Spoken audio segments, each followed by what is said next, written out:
Ibrahim, Allahu yastafi minal malaikati rusulan wa minan nas. Wa qala ta'ala subhanalladzi asra bi 'abdihi lailan minal masjidil haram ilal masjidil aqsa alladzi barakna hawlahu linuriyahu min ayatina al-ayah. Wa qala ta'ala qul in kuntum tuhibbunallaha fattabi'uni yuhibbukumullah wa yaghfir lakum dzunubakum wallahu ghafurur rahim. Wa qala nabiyyuna wa nabiyyukum Muhammad sallallahu alaihi wa alihi wasallam fima yarwihi anil Imam Ahmad radhiyallahu anhu wa arda annahu qala Nabi sallallahu alaihi wa alihi wasallam man hafadha ala shalah akramahu Allah ta'ala bi khamsi hisalin. Sadaqallah wa sadaqa Rasulullah sallallahu alaihi wa alihi wasallam. Hadratul mukarramin wal mukarramat, segenap para jamaah kaum muslimin wal muslimat, jamaah peringatan Isra Mi'raj baginda Rasul Nabi Muhammad sallallahu alaihi wasallam, dan juga peringatan haul almarhumah Ibu Asia binti Haji Ridwan, yang insya Allah kita semua senantiasa dirahmati dan diampuni segala dosa kita oleh Allah Subhanahu wa Ta'ala. Para alim ulama, para masyayikh, para sesepuh, tokoh masyarakat, tokoh agama, para asatidzah, yang semuanya mudah-mudahan Allah panjangkan umurnya, disehatkan badannya, diberkahkan segala urusannya oleh Allah Subhanahu wa Ta'ala, diberikan istiqomah di majlis ilmu sampai akhir ajal menjemput kita semua. Amin ya rabbal alamin. Hadirin wal hadirat yang dirahmati oleh Allah Subhanahu wa Ta'ala, pada pertemuan kita kali ini kita berkumpul dalam rangka kita memperingati Isra Mi'rajnya baginda Rasul Nabi Muhammad. Kita semua sama-sama paham, sama-sama mengetahui bahwa peristiwa Isra Mi'rajnya baginda Rasul Nabi Muhammad SAW itu terjadi di bulan Rajab. Dan sekarang kita berada di penghujung akhir daripada bulan Rajab. Dan cerita yang begitu masyhur di dalam peristiwa Isra Mi'raj baginda Rasul Nabi Muhammad SAW itu sudah sering kita dengarkan. Akan tetapi ada beberapa hal yang saya mau sampaikan. Inti daripada peringatan Isra Mi'raj baginda Rasul Nabi Muhammad, di antaranya ada satu buah hadis di dalam kitab yang dikarang oleh Al-Imam Al-Yabari rahimahullah ta'ala, kitab Irsyadul Ibad ila Sabilir Rasyad, di dalam bab salat. Di situ beliau mengutip perkataan daripada Al-Imam Ibn Hajar Al-Haytami rahimahullah ta'ala dari kitab Az-Zawajir. Beliau mengutip satu hadis baginda Rasul Nabi Muhammad sallallahu alaihi wasallam. Kata Rasulullah sallallahu alaihi wasallam, man hafadha ala shalah akramahullahu ta'ala bi khamsa hisalin. Siapa orang yang dia mendirikan sholat, selalu senantiasa menjaga sholat, melakukan sholat tepat pada waktunya, maka niscaya dia akan dikaruniakan, akan dimuliakan oleh Allah Subhanahu wa Ta'ala dengan 5 kemuliaan. Jadi kalau bicara Isra Mi'raj, intinya adalah perintah sholat. Banyak di antara kita yang masih melalaikannya, mengaku cinta kepada baginda Rasul Nabi Muhammad, tapi sholatnya masih ditunda-tunda. Ngaku cinta sama baginda Rasul Nabi Muhammad, tetapi lalai kepada perintah Allah. Saya mau ceritain dulu pesannya Nabi tentang orang yang rajin sholat, selalu menjaga sholat. Nabi kasih di dalam hadisnya, orang itu dimuliakan sama Allah Subhanahu wa Ta'ala dengan 5 kemuliaan. Orang yang menunaikan sholat, yang dia selalu menjaga sholatnya dengan sebaik-baiknya, berusaha untuk mengerjakan sholat di awal waktu, karena sesungguhnya ahabul ibadi ilallah, sesungguhnya hamba yang paling dicintai oleh Allah Subhanahu wa Ta'ala adalah orang yang sholat di awal waktu, bukan di akhir waktu, apalagi sampai habis waktunya. Dia tunda-tunda, dia akhirkan sampai habis waktunya. Sholat subuhnya jam 8, itu bukan sholat subuh, namanya sholat murtad. jemur pantat. Matahari lagi sedang-sedangnya naik jam segitu, ya.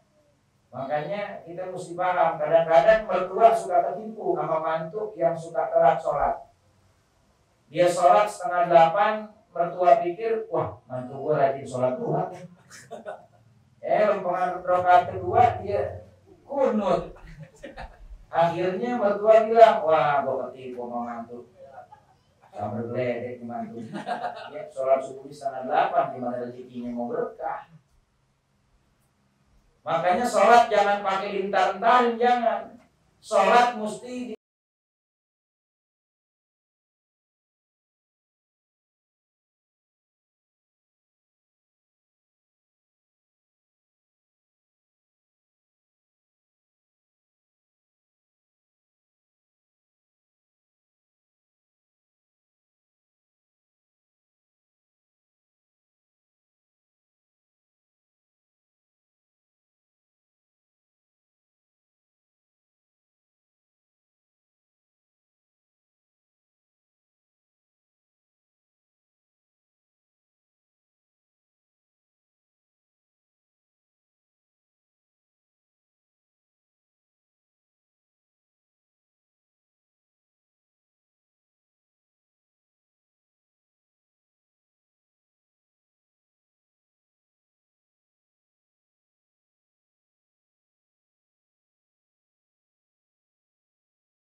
mereka, praktekkan kepada mereka. Karena lisanul hal afsah min lisanil maqal. Praktek itu lebih manjur, lebih mujarab dari sekedar cuma teori. Kalau ada bapak timbang nyuruh doang sama bini sama anaknya, lu pada sholat sono, lu pada malas banget sih sholat, tapi bapaknya kagak sholat, kira-kira tuh bocah bisa membalikin kagak? Membalikin. Lah bapak nyuruh saya sholat, lah bapaknya nggak pernah sholat, bapak nunggu mati baru disolatin. Kadang anak kalau yang begitu tuh kebanyakan jurus nih membalikin orang tua. Ya, alhamdulillah min dzalik. Tapi kalau orang tuanya contohin, suami contohin, kira-kira anak bini bisa ngebalikin enggak? Enggak. Kenapa? Karena udah dicontohin. Yuk bareng sholat kita berjamaah. Yuk kita bareng sholat ke masjid berjamaah. Begitu.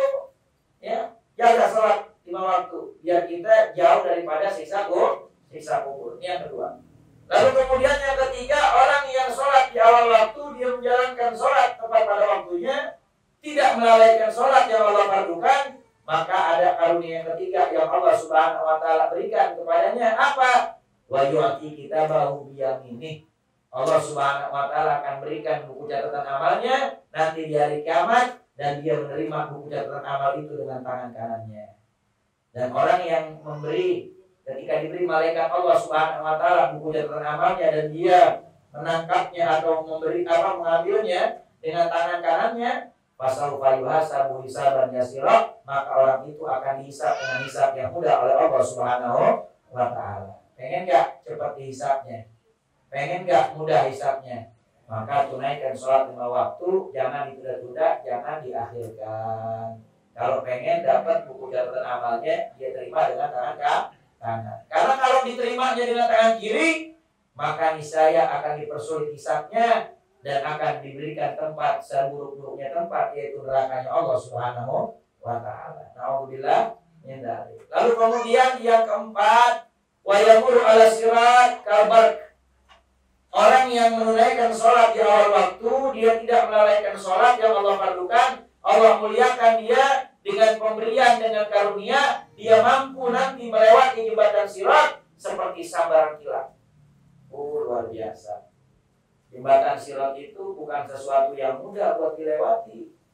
Di dalam kitab Jalalaul Afham, syarah kitab Aqidatul Awwam yang digarap oleh Al-Imam Sayyid Ahmad Al-Marzuki rahimahullah, yang disyarahkan oleh Al-Muhaddis Al-Marhum Sayyid Muhammad bin Al-Abbas Al-Maliki, yang ditulis oleh Al-Ustaz Kiai Haji Ihya Ulumuddin Pujol Malang, itu beliau di dalam kitabnya menjelaskan bahwasanya yang namanya jembatan sirat itu adalah jembatan jisrun mamdudun ala matni jahannam.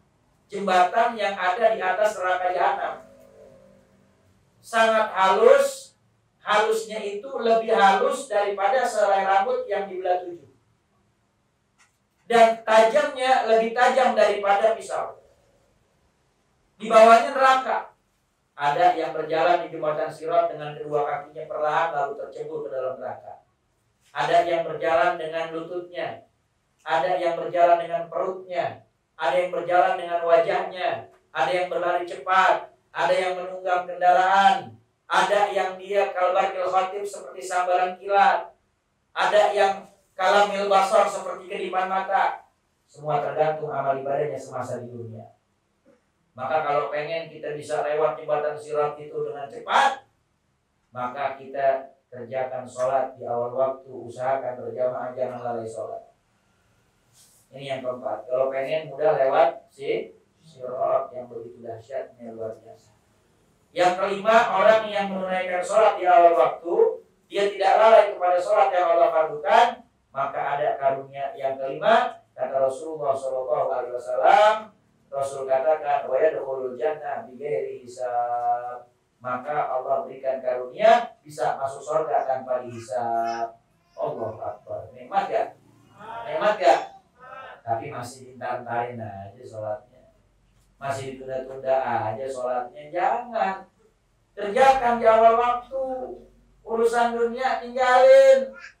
Rasulullah SAW, beliau itu adalah seorang pemimpin yang beliau suka meluangkan waktu untuk keluarganya, bercengkrama dengan anak cucunya, dengan istrinya. Tetapi kata Sayyidah Aisyah, Kalau sudah berkumandang adzan,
ini. Itu azab yang pertama, dijepit kubur. Ya, itu udah dahsyatnya luar biasa. Biar kata orang kaya, ya dia punya rumah mewah, nanti kalau dia dikubur tuh bakal dijepit sama kuburnya. Kalau di dunianya suka melalaikan sholat. Yang kedua, itu kubur akan dinyalakan api yang menyala berkobar sehingga membakar itu ahli kubur, dan dia membolak-balikkan badannya kepanasan siang dan malam. Nauzubillah min dzalik. Karena kuburnya jadi lubang neraka. Panasnya luar biasa. Kata Rasulullah ketika ditanya bagaimana itu siksa neraka, Nabi katakan seringan-ringan siksa neraka adalah sebutir dari biji sawi dari bara api yang ada di neraka ditaruh di bawah telapak kaki, maka otaknya itu mendidih matang. Itu segede biji sawi bara api neraka. Apalagi segede bogem kita, waduh, panasnya luar biasa, ya. Belum lagi azab yang terakhir di kubur apa? Allah Subhanahu wa taala yusallit alaihi fi qabrihi thu'ban yusamma sujaul aqrab. Allah kuasakan kepada salah satu makhluknya untuk mengazab itu orang yang melalaikan sholat di kuburnya. Seekor ular yang berbisa namanya sujaul aqrab. Ainahu min nar, matanya dari api. Wa adfarahu min hadidin, kukunya terbuat daripada besi. Panjang kukunya perjalanan sebulan. Dalam riwayat perjalanan sehari semalam. Dia mencakar dengan kukunya dan mematuk dengan bisanya. Di dalam kitab Tadbirul Ghafilin karangan Syekh Abdullah bin Syabdul Mubin, beliau menjelaskan bahwasanya itu ular sujaul aqrab, dia punya satu badan, kepalanya ada 7. Setiap satu kepala memiliki 700 mulut yang berbisa. Dia patok pintu orang yang lalai sholat di kuburnya. Alhamdulillah. Itu 3 azab dalam kubur, belum 3 azab ketika bertemu dengan Allah. Apa azabnya ketika bertemu dengan Allah? Yang pertama, Allah akan persulit hisabnya. Yang kedua, Allah Subhanahu wa taala akan hinakan dia. Yang ketiga, Allah akan seret dia masuk dalam neraka. Alhamdulillah. Itu 15 azab orang yang suka melalaikan sholat. Serem apa kagak? Masih mau nunda sholat? Masih mau ntar tari sholat? Enggak di sini. Ntar pulang besok Allahu Akbar azan subuh. Ya elah baru banget aja ntar udah. Ya. Lumayan nih 2 kali tarikan lagi ngedempur. Jangan. Usahain kita tuh pasang beker, pasang alarm. Ya, bangun sebelum azan subuh. Ya, makanya doa, minta sama Allah Subhanahu wa taala dengan hati yang tulus. Saya diajarin merobi arwana Sayyidul Habib Umar bin Hafid, baca doa Allahumma aikidni fi habis saat ilaik wasta'malni bi habil amal ilaik. Ya Allah, bangunkan saya di waktu yang paling kau cintai, dan di saat kau bangunkan saya di waktu yang kau cintai, maka jadikan saya seseorang yang melakukan perbuatan yang kau cintai. Benar. Jam 2 tiba-tiba bangun. Ada aja yang bangunin. Apa gara-gara ya dengar kucing masuk ke dapur, atau tikus ngacak-ngacak lemari, kan begitu. Atau mungkin kita bangun gara-gara apa, kebelet kencing. Atau mungkin kita bangun gara-gara ngedenger satpam komplek bunyiin tiang listrik, teng teng teng, kan begitu ya kan? Kalau bunyinya sekali teng jam 1, teng teng 2 kali jam 2, teng teng teng 3 kali jam 3, kalau teng balik begitu. Iya, kalau nggak kebakaran ya itu kan tanda, Allah kasih tanda sama kita. Atau mungkin tanda yang terakhir apa? Biasanya yang punya anak, anaknya bangun rewel. Kalau enggak kencing di kasur. Tahu-tahu rembes, maknya kebagian banjir. Berasa, waduh rembes nih. Wah anaknya kencing ngompol. Bangun. Kelar ngurusin anak, jangan lupa tahajud. Atau mungkin ya yang terakhir apa? Kita bangun gara-gara kita jatuh dari kasur. Bangun, ambil wudhu, ya. Jangan pakai tidur lagi. Ya. Baca doa yang diajarkan ulama-ulama salaf kita. Kerjakan sholat di awal waktu, jangan ditunda. Itu inti daripada Isra Mi'rajnya baginda Rasul Nabi Muhammad sallallahu alaihi wasallam.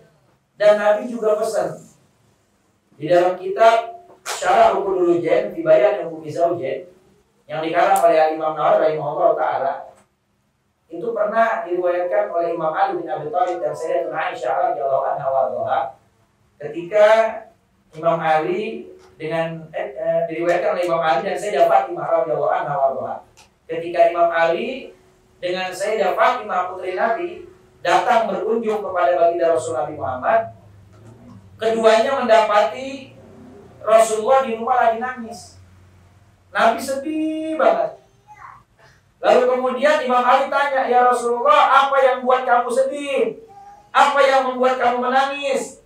Kata beliau, "Pada saat aku diperjalankan oleh Allah Subhanahu wa taala Isra Mi'raj, aku diperlihatkan isi neraka dan kebanyakan isinya adalah wanita, mereka diazab oleh Allah Subhanahu wa taala." Allahumma shalli wa sallim wa barik alaihi wa ala Nabi Muhammad sallallahu